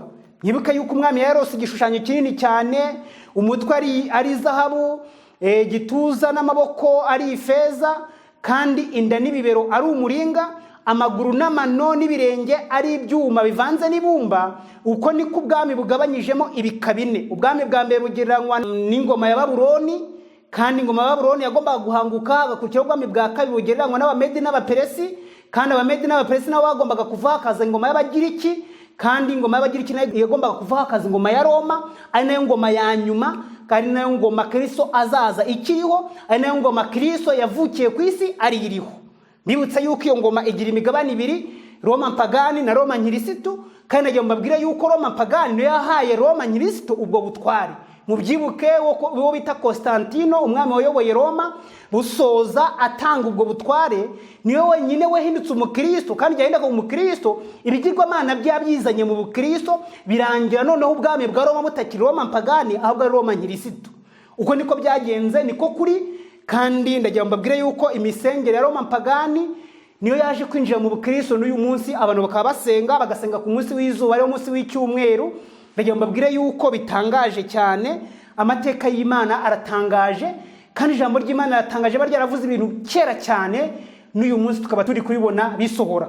Rero iyo tugiye muri Daniel igice cya 7 bongera guhuza Daniel igice cya 2 na Daniel igice cya 7, bongera kubihuzamo ibintu bikomeye cyane. Aho ubwami bwa mbere n'ubundi buza ari intare, ubwami bwa kabiri bukaza ari idubu, ubwami bwa gatatu bukaza ari ingwe, ubwami bwa kane bakatubwira ngo ntago bwari bufite kuntu buteye. Ariko Daniel yavuga ku bwami bwa kane yabuvuzeho ikintu gikomeye. Nifuza gusoma ku murongo wa 23 w'igice cya 7 cya Daniel. Aravuza ngo maze wa wundi arambwira ati iyo nyamaswa ya kane izaba ubwami bwa kane ku isi. Nibuka yuko iri jambo inyamaswa yakoreshejwe mu buhanuzi bavuze ubwami, izaba ubwami bwa kane ku isi. Ubwami bwa kane batubwira ikintu gikomeye rero buzaba bumeze buti. Maze wa wundi arambwira ati iyo nyamaswa ya kane izaba ubwami bwa kane ku isi, kandi buzaba budasa n'ubundi bwami bwose, buzacoshomera isi yose buyisibange buyimenagure, kandi ayo mahembe 10 muri ubwo bwami hazakomokamo abami 10. Hanyuma yabo hazaza undi mwami, ariko we ntazabasa n'abo ba mbere, kandi azanesha abami 3. Niwe uzavuga ibyo kugomera isumba byose. Ubwami bwa kane bukora ikintu ubundi bwami bwose butakoze, ntabwo bwigeze bukunda kurwanya Imana mu buryo budasanzwe, ahubwo wenda barenganyaga abantu b'Imana ugasanga ibintu byorohejwe. Ariko ubwami bwa kane bwo baravuga ngo nibwo buzavuga ibyo kugomera isumba byose, kandi buzarenganya bera bisumba byose. Ibintu bibiri ubwami bwa Roma bwakoze, yaba Roma mpagani na Roma nkirisitu. Mubyibuke yuko hari abantu benshi cyane batwitswe, abandi bagakatirwa mu nkiko za Roma, kandi ibyo bintu byagiye bibaho, abantu bagatwikwa ku karubanda. Ayo ni amateka hari, nayo tugaragariza yuko ijambo ry'Imana bari ryaravuze ibintu kandi mu buryo bwabyo. Ibi bintu byarabaye, ndetse batubwira ikintu gikomeye muri uyu murongo wa 25. Azigira inama zo guhindura ibihe n'amategeko, kandi bizarekerwa amaboko ye kugeza aho igihe n'ibihe n'igice cy'igihe bizashirira. Ndetse mbabwire ko rero ibihe n'amategeko byarahinduwe, ntago amategeko y'Imana kiri 10, ahubwo yamaze kwicwa hafi ya yose, cyane yuko iyo umuntu yishe itegeko rimwe nandi yose aba yarimbuye. Bavandimwe banjye, ntago amategeko y'Imana kiri 10, kuko itegeko rya 4 ntago rikibaho, itegeko rya 2 ntago rikitaweho. Amategeko y'Imana arahinduwe, kandi yahinduwe n'ubwami bwa 4, aribwo n'uyu munsi bukiriho. Ariko ndashimira Imana cyane ko Kristo agiye kuza, nkuko tubisomye muri Daniel igice cya 2 batubwiye ngo nkuko abonye ibuye ritarimbwe n'intoki z'umuntu ryaje rigakubita igishushanyo cyose, niko Imana izimika ubwami bwayo butazahanguka, ahubwo buzahoraho iteka ryose. Dusiganye igihe kigufi cyane rero kugira ngo twinjire ku masoza y'amateka y'isi, kandi twinjire mu bwami butazahanguka, ubwami bwa Kristo. Ariko nagiye mbabwira yuko nubwo Satani azarwanya abantu b'Imana, uko twabisomye mu Byahishuwe igice cya 16 ku murongo wa 13, ndetse agahururiza abantu bose kujya kurwanya Imana. Ibyanditswe byera biratubwira ikintu gikomeye, nubwo ari uko bimeze, ntabwo Imana izatsindwa, ahubwo Imana niyo izatsinda. Nkaba ngiye rero kubisoma, mbese Imana izatsinda ite? Imana izatsinda, ko niko kuri. Kandi ndagira ngo mbabwire ko bavandimwe, ntabwo Imana igitsindwa n'ubundi. Satani yateguye umugambi wo kurwanya Imana, ariko iteka ryose Satani ibyo bintu abizi neza mu mutima we ko atsindwa kandi kazatsindwa, ndetse n'abantu bizera bazatsinda. Ko niko kuri. niyo mpamvu mu ntambara ikomeye batubwira ngo umunyantege wisunga Kristo arusha imbaraga igitero cy'umwanzi, kandi ngo na Satani igihe amugiye kumugabaho igitero abazi ko azatsindwa byanze bikunze.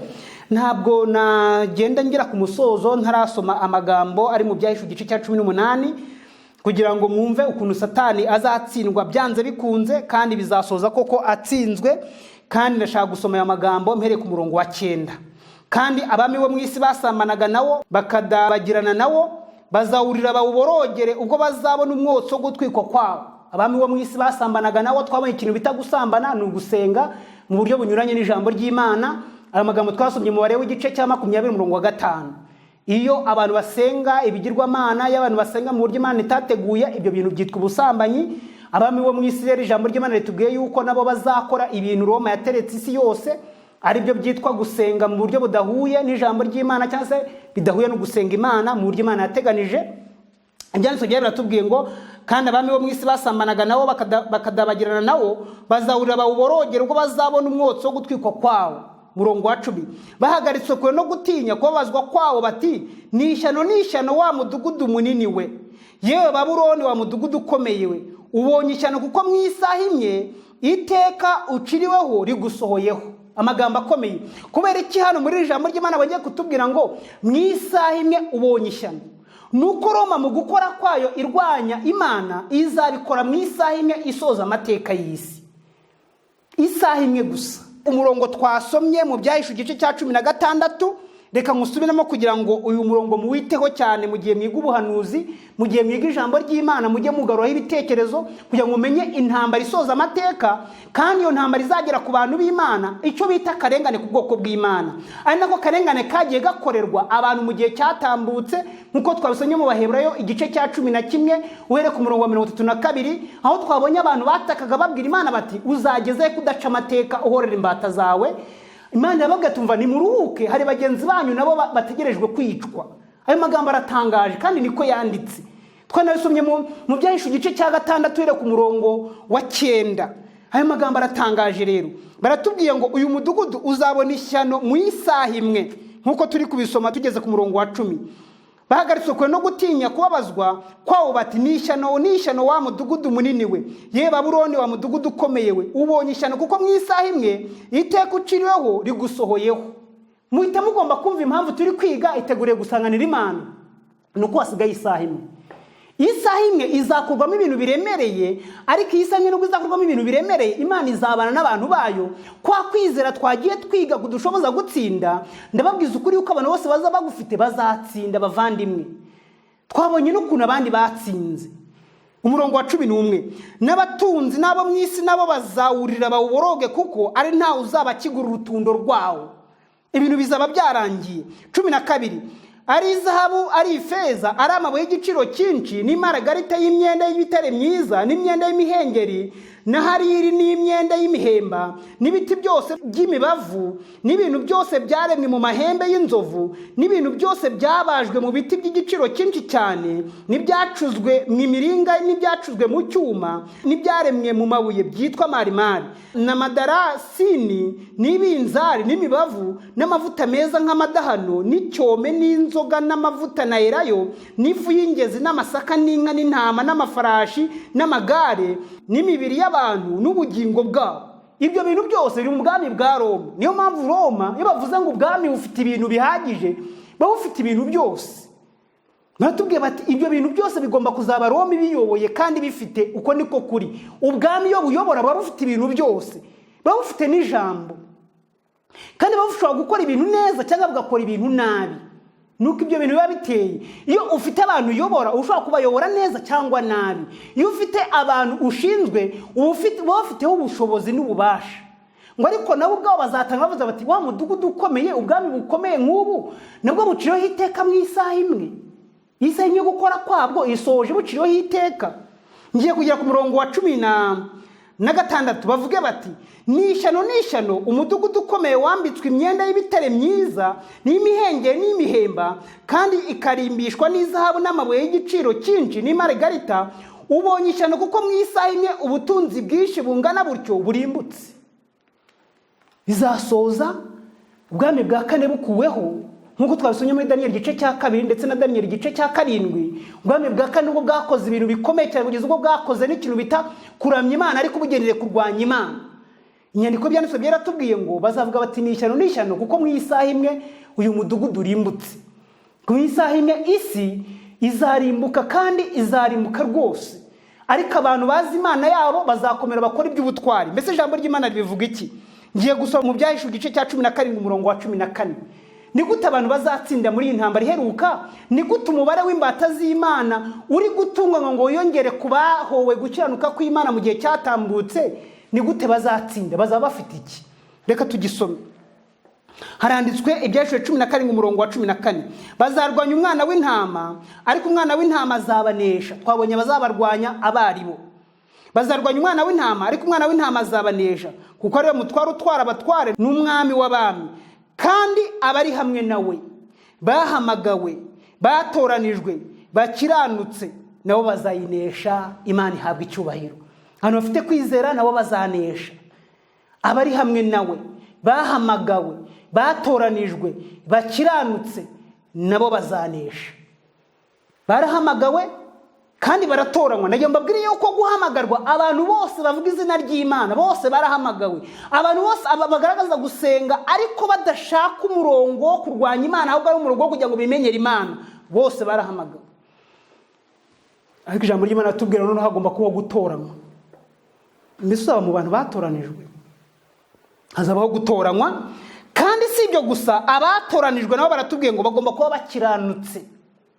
Kandi ijambo ry'Imana ratubwira ngo ujye ukiranuka ugeze ku gupfa, nanjye nzakubikira ikamba ry'ubugingo. Ujye ukiranuka ugeze ku gupfa. Bakiranutse. Hagomba kuba no gukiranuka. Gukiranuka kandi no gutsinda icyaha kuri buri ntambwe. Ni ukwitondera amategeko y'Imana yose angahe 10. Niko gukiranuka. Bakiranutse bazatsinda. Uyu murongo uratubwira ngo iki rero? Batoranijwe bakiranutse nabo bazayinesha. Imana ishimwe cyane. Ndifuza kugira ngo muzaneshe bavandimwe banjye. Ndifuza ko muri intambara iheruka duhanganyemo na Satani, aho batubwiye ngo cya kiyoka. Murongo wa 13 w'igice cya 16 cy'Ibyahishuwe batubwiye ngo cya kiyoka na ya nyamaswa na wa muhanuzi w'ibinyoma bahururiza isi yose kujya kurwanya Imana mu ntambara iheruka. Ndifuza mu muri intambara tube ku ruhande rw'Uwiteka, kandi Uwiteka ntabwo azatsindwa. Ijambo ry'Imana ratubwiye ngo abazarwanya umwana w'intama, ariko umwana w'intama azabatsinda, azanesha. Ndetse n'abari hamwe nawe bahamagawe, batoranijwe, bakiranuka, bazatsinda. Ibyahishuwe igice cya 15 umurongo wa 2 ratubwira ngo iki? Ngo nigisa n'inyanja y'ibirahure, ubwo abantu bazaba bageze mu ijuru, bivanze n'umuriro. Mbona n'abatabarutse banesheje ya nyamaswa n'igishushanyo cyayo. Bazanesha rero ya nyamaswa n'igishushanyo cyayo n'umubare w'izina ryayo, bahagaze ku nyanja y'ibirahure bafite inanga z'Imana. Baririmba indirimbo ya Mose imbata y'Imana n'indirimbo y'umwana w'intama bati: Mwami Imana ishobora byose, imirimo yawe irakomeye kandi iratangaje. Mugaba w'amahanga, inzira zawe nizo gukiranuka n'ukuri. Mwami, ninde utazakubaha cyangwa ngo ye guhimbaza izina ryawe, ko ari wowe wenyine wera? Bazaririmba bavuga bati: ninde utazakubaha? Wadushoboje gutsinda isi tuyivuyemo, wadushoboje kunesha, dutsinda icyaha biremera, ku bwa Kristo turatsinda biremera. Ninde utazakubaha?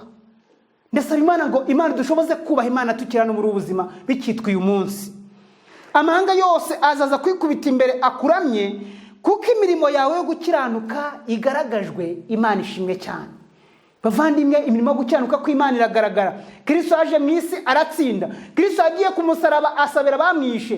Kristo ntabwo yigeze agira umuntu n'umwe aciraho iteka. Kandi abantu b'Imana bagiye basoza rwose bubaha Imana, kandi bagaragara yuko rwose bayubaha, kandi rwose byasoje ahubwo basabira ababarenganya. Stefano nkunda kumutangaho urugero cyane. Bamutera amabuye arangije avuga tumva, Mwami Uwiteka nubabareho icyaha. Ndasaba Imana kugira ngo iduhe kwizera gushobora gutsinda mu rubanza ruheruka. Kandi nagira mbabwire ngo mu Byahishuwe igice cya 20 umurongo wa 4 batubwira amagambo akomeye cyane. Uwo murongo wonyine uratubwira ngo mbona intebe z'ubwami, mbona n'uzicaraho, bahabwa ubucamanza, kandi mbona imyuka y'abaciye ibihanga babahora guhamya kwa Yesu n'ijambo ry'Imana, aribo bataramije ya nyamaswa n'igishushanyo cyayo, kandi batashyizweho ikimenyetso cyayo. Barazuka bimana Kristo imyaka 1000. Barazuka bimana Kristo imyaka 1000. aribo bataramije ya nyamaswa, aribo batashyizweho ikimenyetso cyayo, aribo batarusenze rwose mu buryo Imana itemera, ahubwo bari bameze nka Mose. Baravuga bati uko byagenda kose sinshobora kwicara ku ntebe y'abafarawo, kubera yuko intebe y'abafarawo irimo kurwanya Imana, kubera ko intebe irimo gusenga mu buryo Imana itemera. Arabyanga, aravuga tumva ndabona yuko gutukwa bamuhora izina rya Kristo biruta ubutunzi bwose abanyegiputa babitse. Bavandimwe banjye, Imana yashaka ko tugira uko kwizera gukomeye cyane. Aho ijambo ry'Imana ryatubwiye ngo nuko ubu bwami bwa kane Satani aziyeranje abwira abantu ati nimuze rwose mujye kurwanya Imana, bisoze abantu bakoze icyaha kitari cyiza, icyaha cyo kurwanya Imana. Ndasaba Imana kugira ngo idushoboze rwose gutsinda. Ngiye gusoma rero isomo riheruka, ngiye gusoma Abaheburayo igice cya 12 umurongo wa mbere, mbariho nkomeze hepfo gatoya. Abaheburayo, kwihangana n'ibitugerageza dukurikije icyitegererezo cya Kristo. Nuko natwe ubwo tugoswe n'igicucu cy'abahamya bangana batyo. Abahamya bangana batyo ni bara twasomye mu Baheburayo igice cya 11. Nuko natwe ubwo tugoswe n'igicucu cy'abahamya bangana batyo, twiyamura ibituremerera byose n'icyaha kibasha kutwizingiraho vuba.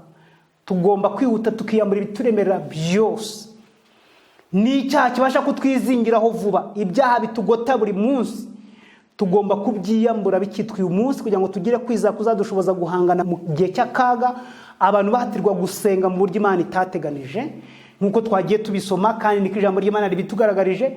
Turi mu isaha ya nyuma, isaha isoza amateka y'isi, isaha abantu bazarwana n'intambara y'abadayimoni na Satani ubwe, nk'uko twabisomye mu Byahishuwe igice cya 16 ku murongo wa 13 n'uwa 14. Baratubwiye ngo iki rero?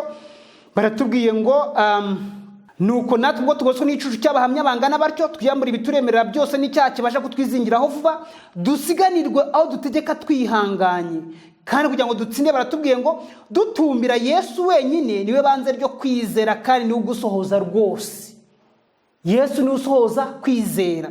Dutumbira Yesu wenyine ariwe banze ryo kwizera, kandi niwe ugusohoza rwose. Yihanganiye umusaraba kubw'ibyishimo byamushyizwe imbere, ntiyita ku isoni zawo, yicara iburyo bw'intebe y'Imana ubari mu ijuru adusabira. Abavandimwe, kandi ashaka kuduko kwizera kubasha gutsinda. Nuko rero muzirikane wihanganiye ubwanzi bw'abanyabyaha bukomeye butyo, kugira ngo mudacogora mukagwisari mu mitima yanyu. Imana ashaka ko duhagarara gitwari, kugira ngo tudacogora tukagwisari mu mitima yacu. Imana ashaka ko dutsinda muri iyi ntambara iheruka. Ndasaba Imana kugira ngo dushoboze gutsinda. Kandi benshi baba no mu bwoko bw'Imana, abantu bubaha amategeko y'Imana 10, benshi cyane bazasenga mu buryo Satani azategura, nk'uko tubisomye mu Byahishuwe igice cya 16. Bazasenga muri ubwo buryo. Kandi ndagira ngo mbabwire bavandimwe, ntago nifuza ko twazatsindwa muri urwo banza ruheruka, ahubwo Imana ashaka ko tugira ukwizera gutangwa na Kristo, nk'uko tubisomye mu murongo wa 2. Dutumbira Yesu wenyine niyo banze ryo kwizera, kandi niwe ugusohoza rwose. Yihanganiye umusaraba kubw'ibyishimo byamushyizwe imbere, niyita ku isoni zawo, yicara iburyo bw'intebe y'Imana. Nuko muzirikane uwo wihanganiye ubwanzi bw'abanyabyaha bukomeye butyo, kugira ngo mudacogora mukagwisari mu mitima yanyu. Mwebweho ntimurageraho muvusha amaraso mu ntambara murwanya icyaha, ariko turi hafi kuhagera. Kandi mwibagiye kwa guhugura kubabwira nk'abana ngo, mwana wanjye ntusuzugure igihano Uwiteka ahana, kandi ntugwisare nagucyaha, kuko Uwiteka akunze niwe ahana, kandi akubita ibiboko abo yemera ko ari abana be. Nimwihanganiye ibihano mugaragaje ko muri abana b'Imana. Mbese ni mwana udahanwa na se? Ariko niba mudahanwa nk'abandi bose, noneho muba muri ibyarwa mutari abana nyakuri. Ko dufite ba data batubyaye ku mubiri bakaduhana, natwe tukabubaha, ntidukwiriye kurushaho cyane kugandukira se w'imyuka tugahoraho. Kuko ba bandi baduhanaga iminsi mike nk'uko byababereye byiza, naho uwo aduhana kugira ngo bitubere byiza dusangire kwera kwe. Imana yashaka kuduha gusangira kwera kwe. Imana yashaka kuduha uyu munsi. Ndasaba Imana y'amahoro kugira ngo ibeze rwose. Ndasaba Imana y'amahoro kugira ngo ibatunganye mwebwe ubwanyu n'ubugingo bwanyu n'umubiri wanyu n'umwuka wanyu, bitazabaho umugayo kugeza ubwo Umwami wa Yesu Kristo azaza. Kandi bahamagara niyo kwizerwa no kubikora izabikora. Niyo mbabwira ko dukeneye kwizera rwose gukomeye cyane. kwizera gushobora gutuma dutsinda muri ubu buzima igihe tuguwe neza n'igihe tuguwe nabi. Kwizera kudushoboza kwitegura gusanganira Imana yacu. Imana yacu ibaho umugisha kandi bashoboza kwizera ijambo ryayo no guhagara mu murongo wayo no guhagara mu mwanya wayo. Ibyo bintu Imana ibiduhera ubuntu, tubisabye Imana Data mu izina rya Yesu, amen. Reka dusenga Imana.